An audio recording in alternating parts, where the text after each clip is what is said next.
Yal ko pui kapian namun kasilin na kang yay Turni pui len ko leng ruay nuayan kahoy sela Sa tengan tam kachawrual silaw sum tuala Chantok nel di kabay lung re Aoy tiro Say kia mahar Til kia mahar Leng zong aleng ngay may Kalam sulang lâu hoy La na bang sa kapang nange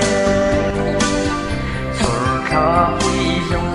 Aral thay chung le lam sa nga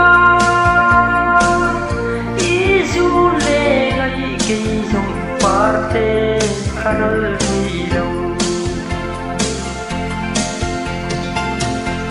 Isen na bang taan chunum nem ten at choy yan se Tuang tuy ang dam ring la biak lai tung pat yan zara Chim lay run dai om har ni chun chân ai chúa đốn tâm pha lên cà ra vì là biếng lâu tê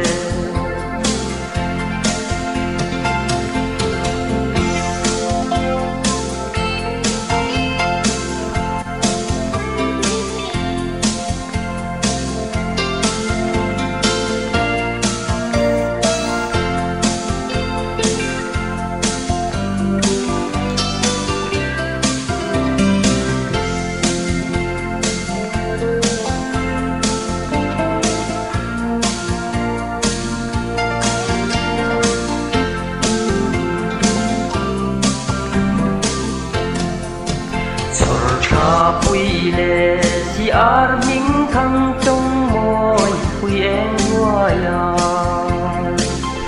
dần tiếng lại cùng giá lâu tên là mong lâu lê tê la